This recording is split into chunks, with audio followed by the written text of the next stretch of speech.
नमस्कार दर्शक हो, लीड महाराष्ट्र या बातमीपत्रात आपले स्वागत आहे। आज आपण सांगली जिल्हा परिषदेच्या समोर आहे आणि सांगली जिल्हा परिषद अध्यक्षपद हे उद्या म्हणजेच 18 मार्च रोजी इथं अध्यक्ष आणि उपाध्यक्षपद हे निवड प्रक्रिया पार पडेल। आणि आता आपल्याला माहिती आहे की अनेक वेगवेगळी स्थित्यंतरे झालेली आहेत, सदस्य हे परराज्यात सुद्धा ठेवलेले आहेत असं ऐकायला मिळतंय।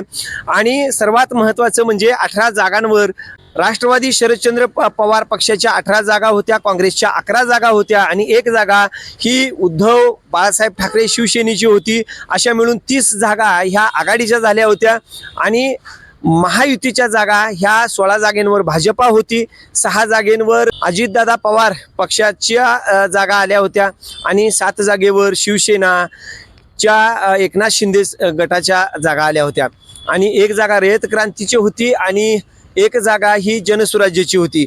एकंदरीत तसं पाहायला गेलं तर महायुती इथं जर एकसंघ राहिली तर महायुतीची सत्ता इथं स्थापन होण्यापाठीमागं काहीही अडचण नाही। मात्र महायुती एकसंघ दिसली नाही।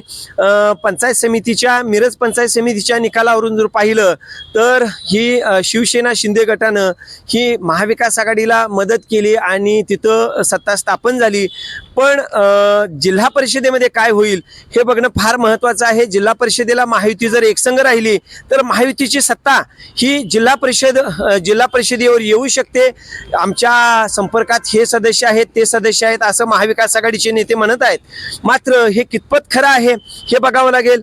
माननीय चंद्रकांत दादा पाटील जे सांगली जिल्ह्याचे पालकमंत्री आहेत ते पालकमंत्री असताना इथं भाजपा ही रिव्हर्स मध्ये येते का बॅकफुटवर येते का हे बघावं लागेल। कारण चंद्रकांत दादांचा होल्ड तसा पाहायला गेलं तर कमी झालाय का या जिल्ह्यावरचा हे बघणं सुद्धा महत्त्वाचं आहे। आणि सुहास भैया बाबर असतील, मोहन वनखंडे सर असतील किंवा इकडं अजितदादा पवार गटाचे अजितराव घोरपडे सरकार आहेत, निशिकांत दादा आहेत, हे कोणता निर्णय घेतात, संजय काका आहेत हे कोणता निर्णय घेतात हे बघावं लागणार आहे। कारण तसं पाहायला गेलं तर अजितदादा चा जो 6 जागा आहेत आणि शिवसेना एकनाथ शिंदे साहेबांच्या ज्या 7 जागा आहेत, या पक्षांच्या ज्या जागा आहेत या जागेवरच खरे अवलंबून आहे की जिल्हा परिषदेचा अध्यक्ष कोण होणार। तसं पाहायला गेलं तर नैसर्गिक हे लोकांनी महायुतीला निवडून दिलेलं आहे। महायुतीला 31 जागा आहेत, मात्र कुठंतरी या महायुतीच्या 31 जागांना ग्रहण लागलेलं आहे आणि हे ग्रहण उद्या सुटतंय का हे बघायला पाहिजे। कारण या ग्रहणामध्ये 6 आणि 7 अशा ज्या जागा आहेत, 6 आहेत त्याला अजितदादा पवार पक्षाच्या 6 जागा आणि शिवसेना एकनाथ शिंदे पक्षाच्या 7 जागा, याच्यावर फार मोठी गणितं अवलंबून आहेत। कारण रयत क्रांतीनं सरळ सरळ युतीबरोबर राहण्याचं ठरवलेलं आहे, जनस्वराज्यानं युतीबरोबर राहण्याचं ठरवलेलं आहे। मात्र कुठंतरी शिवसेना शिंदे गट आणि अजितदादा पवार यांचा गट हा कुठंतरी इथं युतीला शह देऊन तो महाविकास आघाडीबरोबर जाईल आणि सत्ता स्थापन करेल असं एकंदरीत चित्र आता वाटत आहे। राज्यामध्ये हे तिघं एकत्र आहेत। राज्यामध्ये भाजपा आहे, शिंदे शिवसेना आहे, राष्ट्रवादी अजितदादा पवार यांचा पक्ष आहे। मात्र राज्यातली परिस्थिती ही जिल्ह्यात का येऊ शकत नाही असाच एकंदरीत महायुतीला ज्यांनी सपोर्ट केला त्या मतदारांचा हा सवाल आहे, हा प्रश्न त्यांचा आहे। त्यांच्या समोर सुद्धा हा प्रश्न निर्माण झालेला आहे की राज्यात आपण खुर्चीला लागून खुर्ची बसतो, सत्ता स्थापन करतो, मात्र सांगली जिल्हा परिषदेमध्ये ही सत्ता स्थापन करण्यामध्ये काय अडचणी येत आहेत। असा इथल्या मतदारांनी ज्यांनी महायुतीला सपोर्ट केलेला आहे, निवडून दिलेला आहे, त्या मतदारांचा हा सवाल आहे।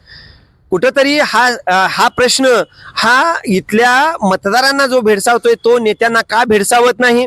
राज्यामध्ये तुम्ही एकत्र बसता, मग जिल्हा परिषदेमध्ये एकत्र बसायला काय हरकत आहे असं एकंदरीत त्यांचं स्टेटमेंट येत आहे। आणि इथं राष्ट्रवादी शरदचंद्र पवार पक्षानं 18 जागा मिळवलेल्या आहेत, 11 जागांवर काँग्रेसनं म्हणजे इथं विजय मिळवलेला आहे आणि एक जागा ही शिवसेना उद्धव बाळासाहेब ठाकरे या पक्षाची आहे। म्हणजे हे कसे महाविकास आघाडीचे एकसंघ राहत आहे। महायुतीमध्ये फूट पडल्यामुळं कुठंतरी ह्या सत्तेला ग्रहण लागत आहे, इथं भाजप बॅकफुटवर येत आहे। मात्र चंद्रकांत दादा अजून आपल्या राजकीय डावपेच का टाकत नाहीत आणि राजकीय डावपेच टाकून ते महायुती इथं एकसंघ का ठेवत नाहीत हे बघणं फार महत्त्वाचं आहे।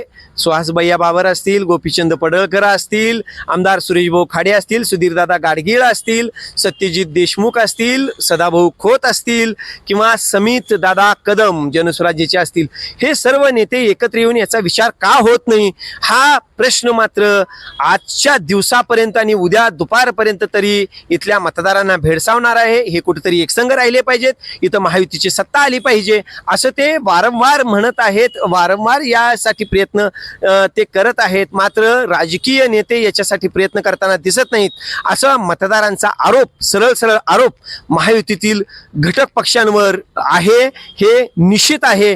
मात्र उद्या येणाऱ्या 18 मार्च रोजी कोण इथं सत्ता स्थापन करतं, सांगली जिल्हा परिषदेचं अध्यक्षपद कोण भूषवतं, उपाध्यक्ष कोणाचा होतो हे बघणं महत्वाचं आहे.